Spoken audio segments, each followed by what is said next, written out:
है कि जो तारी को लेकर जेल में लोग गए हैं पासी समाज के, उनको जेल से हम बाहर निकाल देंगे। देखिए, इसकी मांग तो हम लोग हमेशा करते आए हैं और हम तो हमेशा शराबबंदी पे भी बोले हैं। शराबबंदी बिल्कुल गरीब, दलित, पिछड़े और वैसे लोग जिनका कोई सुनने वाला, पूछने वाला नहीं है, उनके लिए हुआ था। अब सम्राट चौधरी जी को तो बोलने के लिए ही रखा गया है कि जब जितना भी बोलना है बोलिए। बाल उल बढ़ा लिए थे, पगड़ी भी बांधे थे, अब क्या क्या करते हैं हम नहीं जानते हैं। उनके बात का कोई मतलब नहीं बनता है। लालू जी क्या किए और नीतीश कुमार जी क्या कर रहे हैं, उस समय नीतीश जी भी थे और उसके बाद से बहुत सारे संशोधन हुए। जब जदयू के नेताओं के यहाँ जब शराब मिलना शुरू हो गया, जब वो लोग को जेल जाने की नौबत आई, शराब में संशोधन होना शुरू हुआ। तेजस्वी यादव शराब की कंपनियों से चंदा ले रहे हैं। देखिए, कहावत है कि चोर के दाढ़ी में तिनका। जो लोग खुद गलत होते हैं ना, उनको हर जगह गलत ही दिखाई देता है। जदयू के लोगों को जब ऐसा लग रहा है, शराबबंदी को कितने साल बंदी के बाद इतना RDX कैसे आ गया और वो कौन शख्स था जो हमारे सैनिकों को टारगेट किया और उनको मारा।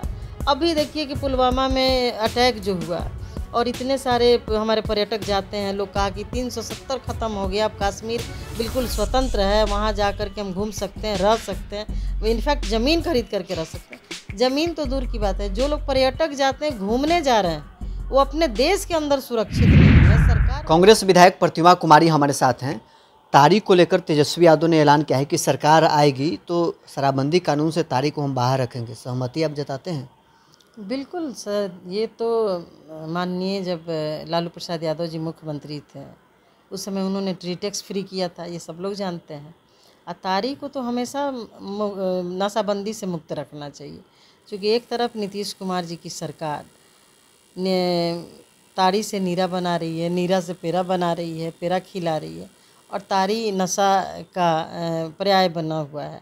तो ये अच्छी बात नहीं है। ऐसा लगता है कि महादलित समाज, जिनका जीविका उपार्जन का माध्यम तारी है, उनको आर्थिक रूप से कमज़ोर करने के लिए ये कवायद सरकार की थी। निश्चित रूप से हमारी गठबंधन की जब सरकार बनेगी तो तारी फ्री होगा और नशा से उसको बाहर रखा जाएगा। तेजस्वी यादव ने यह भी कहा है कि जो तारी को लेकर जेल में लोग गए हैं पासी समाज के, उनको जेल से हम बाहर निकाल देंगे।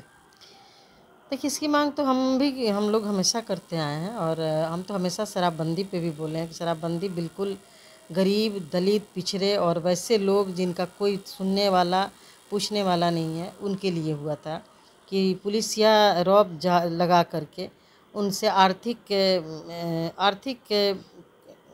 मार जो कहा जाए, आर्थिक रूप से उनको मारा जाता है, उनसे पैसा उगाही किया जाता है और माफियाओं को संरक्षण दिया जा रहा है। तो शराबबंदी ही पूरी तरह से फेल है। जिस तरीके से लोग तारी के केस में, शराब के केस में पी करके गए हुए हैं, उनको तो अविलंब सरकार को कंपाउंड केस करके सबको छोड़ देना चाहिए। सरकार बनेगी तो फिर तो इस तरह का कोई केस ही नहीं रहेगा। निश्चित रूप से पासी समाज जो महादलित समाज से आते हैं, उनके साथ सरकार, हमारी महागठबंधन की जो पार्टियां हैं, मजबूती से खड़ी। आपको पता होगा कि पिछले महीने हमारे नेता आदरणीय राहुल जी ने पासी समाज के साथ भी एक बैठक की थी। तो लगातार जो भी दबे कुचले छोटे छोटे लोग हैं, वंचित समाज के लोग हैं, उनके साथ इंडिया गठबंधन के लोग संवाद कर रहे हैं और जो छोटे संगठन के लोग हैं, जो पिछड़े हैं, जो वंचित लोग हैं, उनका भी इंडिया गठबंधन की तरफ रुझान बढ़ा है। लेकिन डिप्टी CM हैं सम्राट चौधरी, उन्होंने आज कहा है कि जब ये तारी को लेकर शराबबंदी कानून बना था कि शराबबंदी कानून के अंदर तारी रहेगा और जो लोग जेल गए हैं ये सब लालू यादव उनकी पार्टी की जब 15 में बिहार में सरकार थी तब हुई थी। देखिए, अब सम्राट चौधरी जी को तो बोलने के लिए ही रखा गया है कि जब जितना भी बोलना है बोलिए। बाल उल बढ़ा लिए थे, पगड़ी भी बांधे थे, अब क्या क्या करते हैं हम नहीं जानते हैं। उनके बात का कोई मतलब नहीं बनता है। लालू जी क्या किए और नीतीश कुमार जी क्या कर रहे हैं, उस समय नीतीश जी भी थे और उसके बाद से बहुत सारे संशोधन हुए। जब जदयू के नेताओं के यहाँ जब शराब मिलना शुरू हो गया, जब वो लोग को जेल जाने की नौबत आई, शराब में संशोधन होना शुरू हो गया। जब घर सील करने की बात आई तो शराब में संशोधन हुआ, नीति में संशोधन हुआ।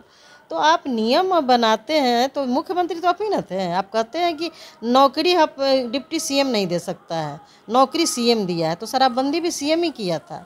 और सारा जितना भी गड़बड़ियाँ हैं उसका सारा श्रेय जाता है माननीय नीतीश कुमार जी को। ये आप इससे आप अलग हट नहीं सकते, सब मुकर नहीं सकते हैं। और चुनाव के टाइम में आप गलत बयानबाजी करके आप लोगों को गुमराह मत कीजिए। कि आप लोग की सरकार आएगी तो शराबबंदी कानून को ख़त्म कर देंगे। सवाल इसलिए है कि जेडीयू को लोग आरोप लगा रहे हैं कि तेजस्वी यादव शराब की कंपनियों से चंदा ले रहे हैं। देखिए, कहावत है कि चोर के दाढ़ी में तिनका। जो लोग खुद गलत होते हैं ना, उनको हर जगह गलत ही दिखाई देता है। जेडीयू के लोगों को जब ऐसा लग रहा है, शराबबंदी को कितने साल हो गए? ये 10 साल होने जा रहे हैं। 15 में हुआ, 20, हमको लग रहा है 16 में हुआ और 16 में ये हुआ, तो 25 9 मैंने साल 9 करीब। साल हो गया, लगभग 9 साल होने जा रहा है। उसके बाद भी बिहार में शराब आ रहा है। चंदा ठीक है नहीं, तेजस्वी जी ले रहे हैं, तो चंदा तेजस्वी जी ले रहे हैं, सरकार आपकी है ना, आप क्या कर रहे हैं? जांच करनी चाहिए। आप क्यों नहीं, आप कैसे उसको अंदर आने दे रहे हैं? आपके यहाँ तो शराब थाना से चूहा पी जा रहा है, क्या चूहा भी तेजस्वी जी भेज रहे हैं? तो इस तरीके से एक परसेप्शन बन गया कि आरजेडी, तेजस्वी जी, लालू जी, कांग्रेस, नेहरू जी, इन लोगों ने देश को बर्बाद कर दिया, देश को ख़राब कर दिया। तो आप लोग जो बैठ के देश को बर्बाद करके लूट रहे हैं, उस पर जवाब दीजिए ना। आपकी सरकार यहाँ पर 20 साल से है और लॉ एंड ऑर्डर बिल्कुल चौपट है। पासी समाज को प्रताड़ित किया जाता है। आज पासी समाज के लोगों को जो एकदम से अब इंडिया गठबंधन की तरफ वो लोग मुखातिब हो रहे हैं और सब अपने एकत्रित होकर के समर्थन देने के लिए तैयार हैं। ऐसी क्या नौबत आ गई? कहीं ना कहीं उनके साथ अन्याय अत्याचार बढ़ा है। एक आखिरी सवाल रहेगा, आप लोग के गठबंधन के कोऑर्डिनेशन कमेटी बन गया और एनडीए गठबंधन में कोऑर्डिनेशन कमेटी और नीतीश कुमार कोऑर्डिनेशन कमेटी के चेयरमैन बनाने की मांग जेडीयू के सांसद रामप्रीत मंडल ने किया। देखिए, ऐसा है कि बीजेपी की नीति में खोट है, नीयत में खोट है। आप देख लीजिए कि वहाँ पे महाराष्ट्र में एक नाथ शिंदे जी को पॉपुलर लीडर हैं, उनका चेहरा दिखा करके उन लोगों ने वोट ले लिया, सब कुछ कर लिया। सरकार जब बनाने की बारी है तो अपने लोगों को बैठा दिया। तो बिल्कुल वही कवायद बिहार में भी चल रही है। इससे जदयू को सचेत होना चाहिए, क्योंकि जिस तरीके से पहलगाम में जो आतंकी हमला कहिए या फिर सोची समझी घटना को अंजाम दिया गया, मुझे तो ऐसा लगता है कि 2019 का जब लोकसभा इलेक्शन था तो पुलवामा अटैक हुआ, उसका अभी तक कोई जांच नहीं हुआ, अभी तक कोई कार्रवाई नहीं हुई, अभी तक कोई चीज़ें निकल कर बाहर नहीं आई कि नोटबंदी के बाद इतना आरडीएक्स कैसे आ गया और वो कौन शख्स था जो हमारे सैनिकों को टारगेट किया और उनको मारा।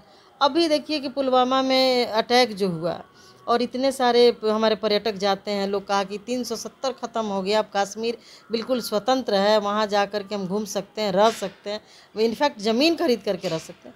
ज़मीन तो दूर की बात है, जो लोग पर्यटक जाते हैं, घूमने जा रहे हैं, वो अपने देश के अंदर सुरक्षित नहीं है। सरकार उनको सुरक्षा प्रदान नहीं कर पा रही। जिसके पास सारे तंत्र हैं, आखिर केंद्र सरकार के पास सारे तंत्र हैं, उनको क्या, उनका खुफिया को ये पता नहीं था कि आतंकवादी घुस गए हैं? इस तरीके की रणनीति योजना बना रहे हैं और उसके बाद में आकर के कहाँ पे बयान दे रहे हैं? बिहार में, जहाँ पे चुनाव वाला राज्य है।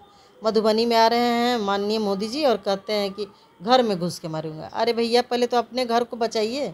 आपके घर में घर घुस करके आपके घर के लाल को मार के चला गया और आप ये बयानबाजी किसको दिखाते हैं, किसको सुनाते हैं? तो ये सब चीज़ जेडीयू को लोगों को समझने की ज़रूरत है कि जिस तरीके से बीजेपी को सिर्फ और सिर्फ सत्ताग्रही प्राणी हो गया है, उसको सत्ता चाहिए। चाहे किसी का खून बहाना पड़े तो वो लोग गुरेज नहीं करते हैं, चाहे हिंदू का खून बहाना पड़े, मुसलमान का खून बहाना पड़े, लेकिन खून तो हिंदुस्तानी का बह रहा है। ये बहुत ही दुख की बात है और जदयू को समय रहते सचेत हो जाना चाहिए। तो चलिए, कांग्रेस के विधायक प्रतिमा कुमारी हमारे साथ थे। तेजस्वी यादव के ऐलान और साथ ही जेडीयू सांसद की मांग पर इनका क्या कुछ कहना था वो आपने सुना है। बहरहाल इस खबर में इतना ही। आप बने रहे न्यूज़ 24 के साथ।